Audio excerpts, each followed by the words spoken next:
Poštovane koleginice i kolege, započinjemo radni deo naše međunarodne konferencije i u okviru prve plenarne sedmice imat ćemo 4 izlaganja, četvoricu naših kolega. Ja najpre pozivam kolegu Daniela Bagija sa Istorijskog instituta i šefa Odeljenja za stručnu Evropu Univerziteta u Budimpešti da izloži svoj rad na temu OPSADA BEOGRADA 1971. godine '91. kronika. Izvolite.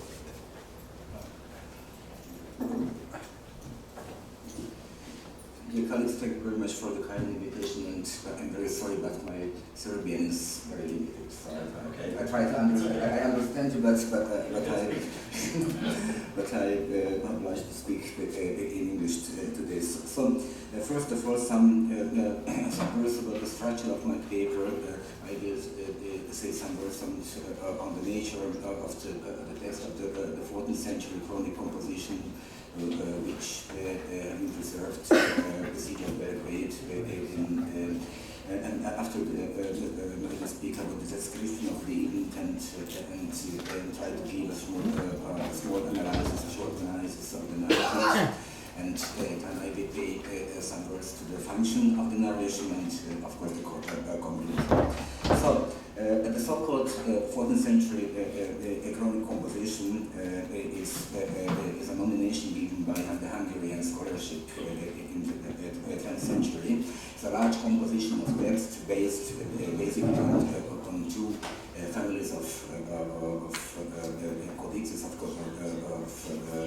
text, and it contains two large lines of the Hungarian history preserving the so-called Buda Chronicle and the Illuminated Chronicle. The illuminations are all from the Codex of the Illuminated Chronicle. And the text itself it's a text pool which has been modified before the 14th century several times. It has been interpolated, restylized by many authors. We don't know them. We know only a few of them of these authors working on the text, and we have a continuous and never-ending philological problem with narratives. The text itself has been compiled by the Angelins in the 14th century twice, and all of the icons of the Illuminated Chronicle come from the 14th century. So the siege of Belgrade is one of the earliest narratives in this chronicle, which have been preserved, and I think, according to the opinion of many scholars in Hungary, that the narrative itself of the siege must have been written on the turn of the 11th and the 12th century. But we cannot exclude that the text has been several times modified during the 12th and the 13th century. The modification, the kind of the modifications is partially until today. So you must have been given the handouts with the English translation describing the siege of Belgrade. I hope you can follow it on your handouts in English. The siege itself has been described in many steps. It begins with a provocation by the Pechenyeks, and then the Hungarian army crosses the river Sava and invades the fortress of Belgrade. And there is a very large description of the siege itself, which must have been the duration of 3 months. The description in the Chronicle gives all the necessary literary devices of chronicles in style of mostly of the 12th century. So the setup of the armies, usage of all war devices, all war machines used in the High Middle Ages, the excellent individual contribution of warriors of the Hungarian rulers, and the contribution to the victory by a third party, it's by a captive Hungarian girl who sets fire in the city of Belgrade, and it helps the Hungarians to take the town and the fortress. Then the surrender of the Greeks, the defenders of the fortress, and after then the division of the siege treasure after the war between the Hungarian lords and rulers. So if we will try to give a short analysis and some source critical remarks of the text. So we have two kinds of approaches to interpret this text. The one of them is the literary context of the chronicle in the context of the literacy of the 12th and 13th century. And the other one is a modern one represented by, first of all, in the last decades in international research. It's from the point of view of the social communication and on behalf of the dynastic conflicts what a text of this kind can give us.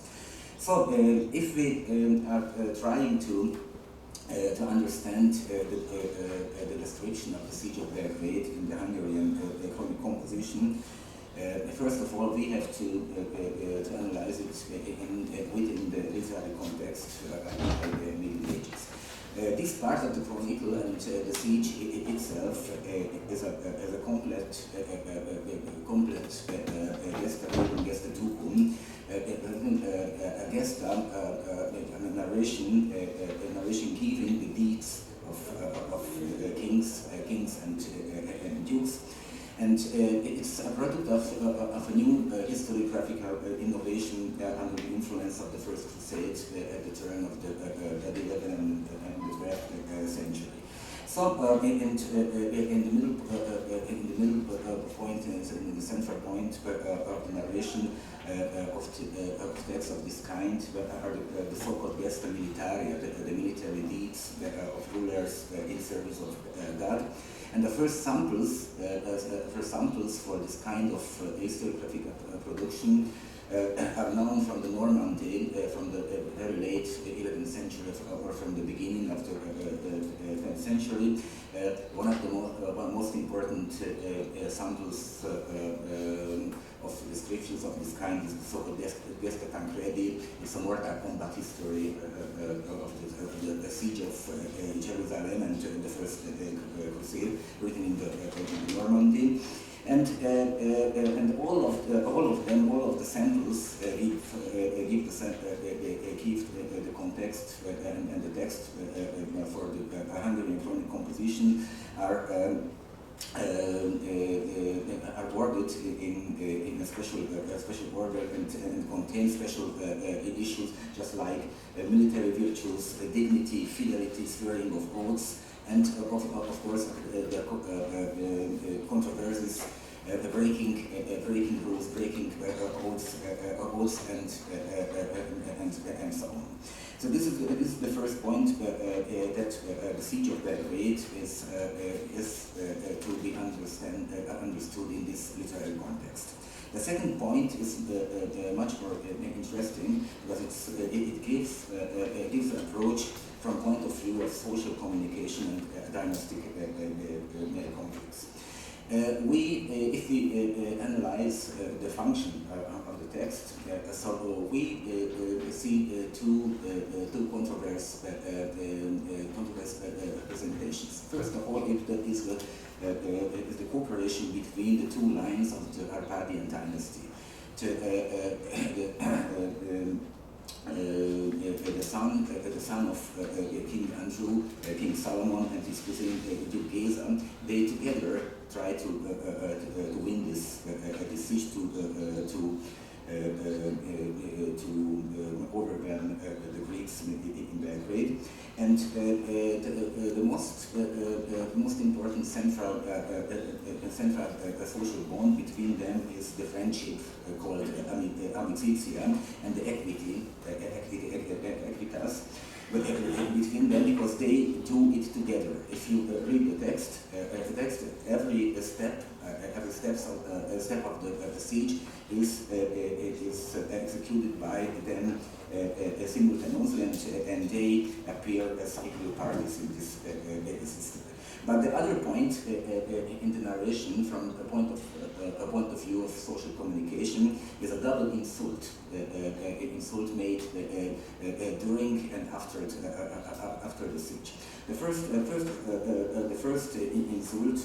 the first one who has been insulted was King Solomon by his cousin, because the defenders of the fortress of Belgrade surrendered not to him, but only to Geza. And it was, you can see it on the icon of the chronicle. I will give it to you. So on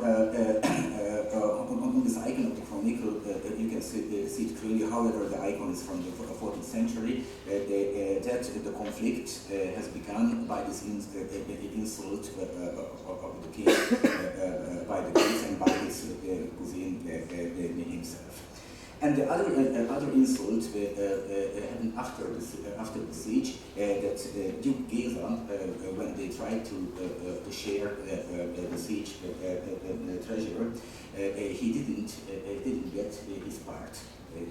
His part he got less than he was entitled, and it was the other insultation. And in the explanation of the chronicle, this event, the siege of Belgrade, the events during the siege and after the war against the Greeks, were the first point, one of the first points between them to get in a great conflict. So to come to the end of my short presentation. If we are trying to give an interpretation to the events described in the chronic composition regarding the siege of Belgrade, we have to assess that the siege itself and the events described in the chronicle give only the surface of the events. The text itself must have been written, in my opinion, at the beginning of the 12th century. But if we analyze it very carefully in Latin, so we can find some stylistic and other changes and modifications coming from the 12th and the 13th century. The most important issue of the description of the narration in the chronic composition is not the siege itself, but the social bonds between the two lines of the rulers. The cooperation and the loss of the cooperation and the double insult. And just a short remark to the end of my presentation. That I think that the narration itself must have been defended the interests of the line of Duke Geza in the dynasty. Because his special virtues and skills led to that the Greeks defended defended themselves not to King Solomon, but to him during the siege. So, ladies and gentlemen, dear colleagues, thank you very much for your attention. And if you later have some questions, and I can answer them, so don't hesitate to ask me. Thank you very much for listening.